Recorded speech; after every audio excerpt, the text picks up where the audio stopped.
calculating weight, and problems involving vertical motion. So we're going to explore how we would calculate the weight of an object. Remember, weight is a force, so we can calculate it using Newton's second law of motion.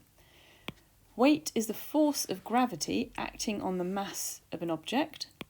Remember, Newton's second law of motion tells us resultant force equals mass multiplied by acceleration. So the weight is equal to the mass of an object multiplied by the acceleration due to gravity. W equals mg. Now on Earth, the acceleration due to gravity is denoted by the letter g and is equal to 9.8 meters per second squared. In physics, you may have used 9.81 meters per second squared with an extra degree of accuracy. In mechanics, we tend to use 9.8 as our value of g. So let's have a look at some simple mechanics problems. We're going to read this carefully, sketch a clear force diagram, label it, and then work through the problem. So we have an object of mass 5 kilograms placed on horizontal ground. 2 light inextensible strings are attached to this, and these are pulled forwards with horizontal forces of 10 and 50 newtons. The magnitude of the frictional force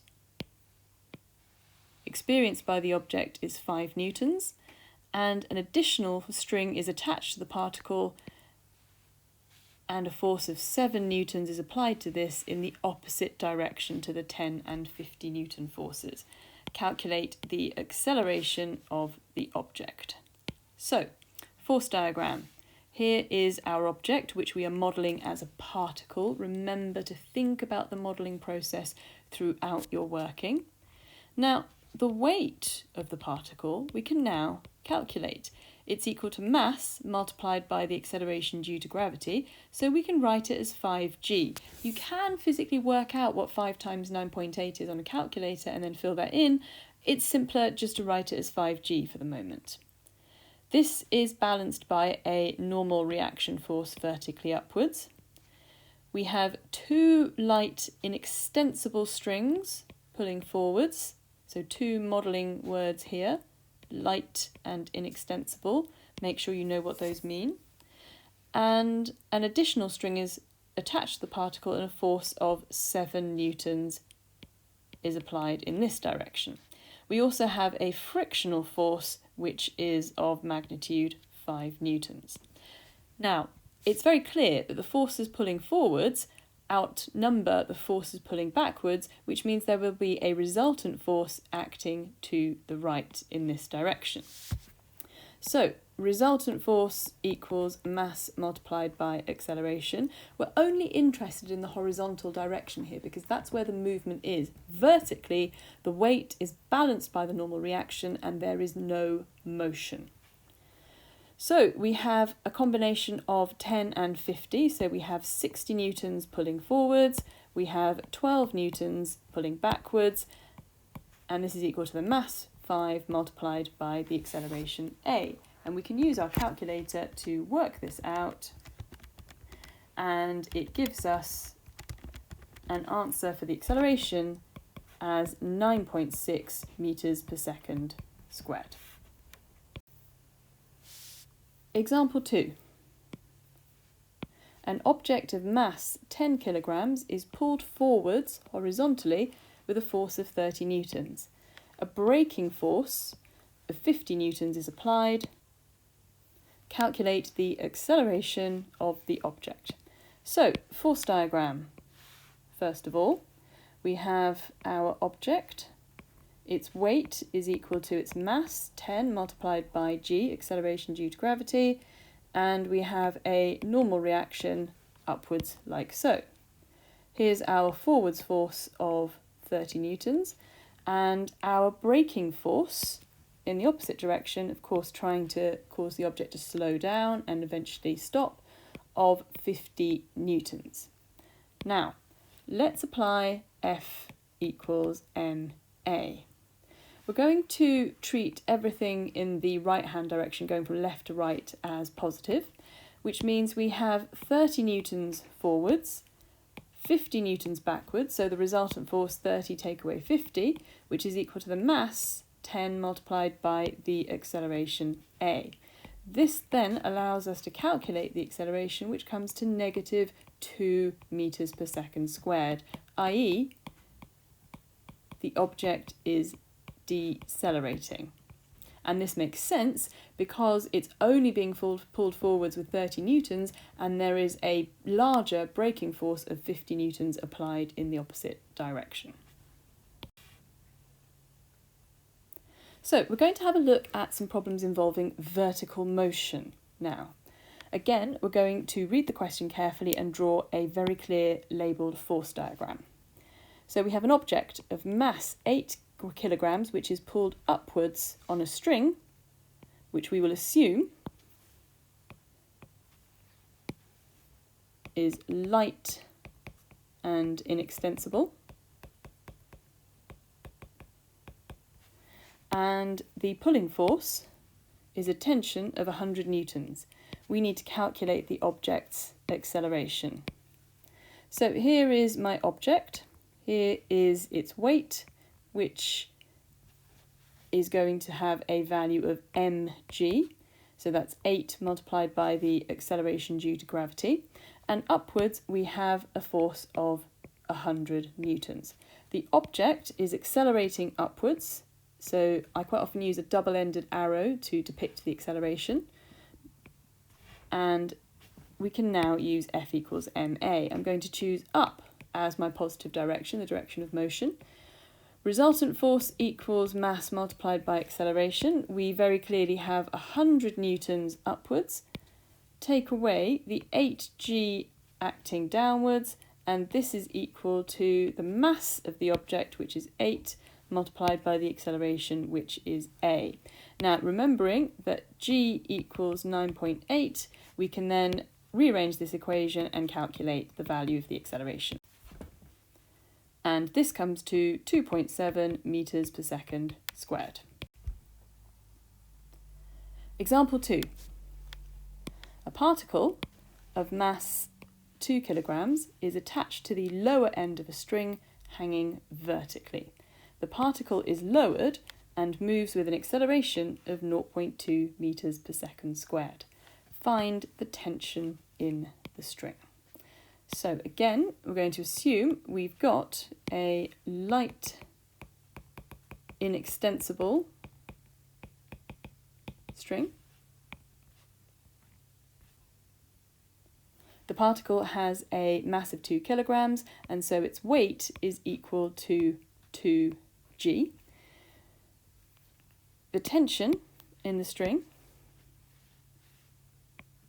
will be acting in the opposite direction upwards like that, and we're moving downwards as we're being lowered with an acceleration of 0.2 meters per second squared. It's really important that we define a positive direction when there is movement in multiple directions, or potential movement in multiple directions. Because the system is moving downwards, we will say down is our positive direction. Resultant force equals mass times acceleration. We have the weight, or 2g, acting downwards. Take away the tension acting upwards, which is equal to the mass of the object multiplied by its acceleration of 0.2, and we then just need to complete some very simple algebra to rearrange for t. So our tension is equal to 19.2 newtons. Example 3. A stone of mass 0.5 kilograms is released from rest on the surface of the water in a well. It takes 2 seconds to reach the bottom of the well. Given that the water exerts a constant resistance of 2 newtons, find the depth of the well. So this is where problems start to become more interesting, where we're mixing force and motion and constant acceleration as well. So let's sketch a force diagram for the situation. The stone, which is being modelled as a particle, has a mass of 0.5 kilograms, so a weight of 0.5 g, and there is a resistance force exerted by the water, which is pushing up on the stone. So the stone pushes down on the water pushes back up on the stone with a value of 2 newtons. Now, the stone is sinking to the ground, so accelerating through the water. We need to calculate this acceleration. So let's look at using Newton's second law of motion. I'm going to define all motion downwards as positive. So let's write out F equals ma, resultant force is mass multiplied by acceleration. We have 0.5 g downwards, take away 2 newtons resistance upwards, and this is equal to the mass of 0.5 multiplied by the acceleration. We don't need this newtons unit here, so I will just get rid of that, and we can then calculate the acceleration, which comes to a value of 5.8 meters per second squared. Now, we know that this acceleration is constant because the forces acting are constant. We have the weight here, which is constant, and we were told that the water exerts a constant resistance force as well. So this means the acceleration is constant, so we can use the SUVAT or the constant acceleration equations. We're trying to find the depth of the well or the distance travelled. The object starts from rest, we don't know the velocity, the acceleration is 5.8 and the time is 2 seconds. So ruling out the velocity, we have s equals ut plus a half at squared, and we can fill in all of the information that we have and work out the distance travelled, which comes to 11.6 metres. So, example 4. We have a lift accelerating upwards at 1.5 metres per second squared. Let's mark that on in our force diagram. A child of mass 30 kilograms is standing in the lift. Treating the child as a particle, find the force between the child and the floor of the lift. So here is the child modelled as a particle. The child's weight is 30 g, and the force that we're trying to find is the normal reaction force of the floor pushing up on the child.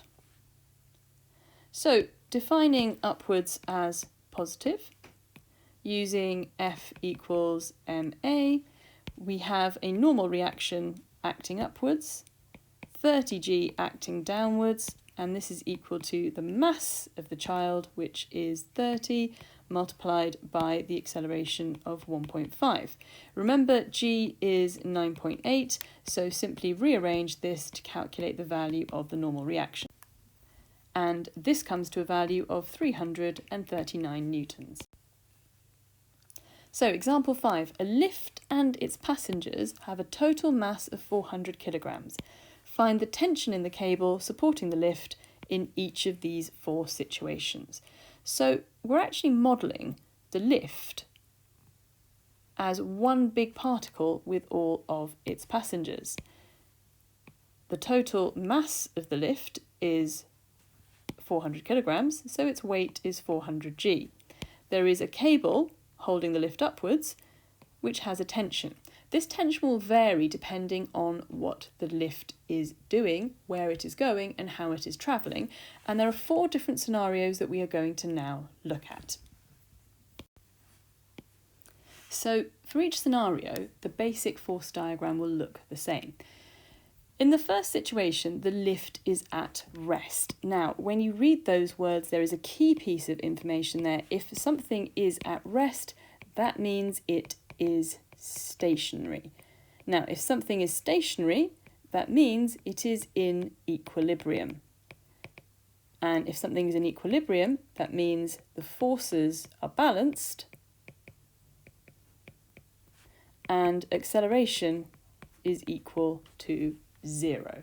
So the only conclusion that we can come to is that the vertical forces here are balanced, the tension is equal to 400 g, which is the weight, and that comes to a value of 3,920 newtons. So the cable will have to have a tension value of 3,920 newtons to support the lift when it is completely stationary.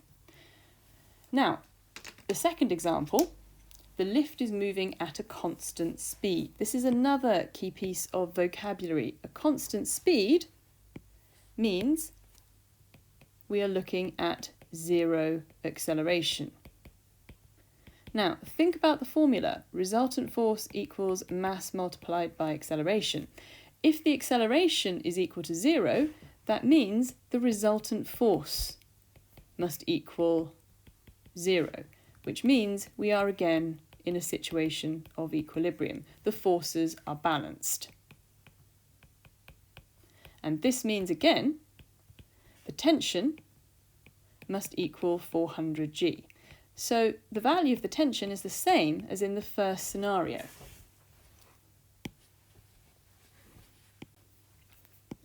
Now, in the third scenario, the lift is accelerating upwards at 0.8 meters per second squared.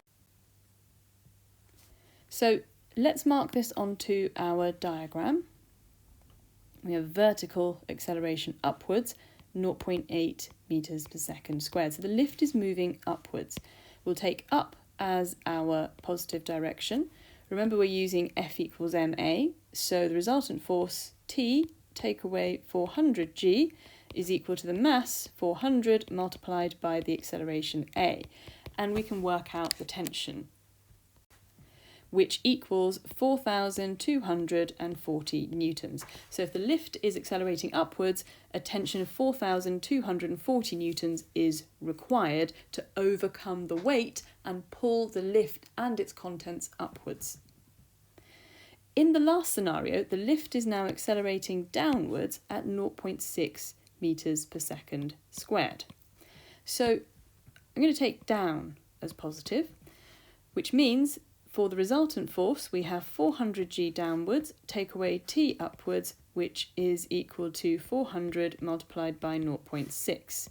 Now, rearrange this to find out the value of T. The tension is equal to 3,680 newtons. Note that this is very definitely less than the tension when the lift is accelerating upwards, because a smaller tension is required to move the lift downwards safely, because you're not having to do as much work against gravity. There still needs to be a tension in the cable, otherwise if there weren't, the lift would go hurtling down to the ground, which would be absolutely devastating and extremely dangerous. So there does need to be tension in the cable, but there doesn't need to be as much tension in the cable as there has to be if you're trying to overcome the weight and pull it upwards. You should now, at the end of this video, know how to calculate weight and how to solve some simple mechanics problems involving force, motion, and weight.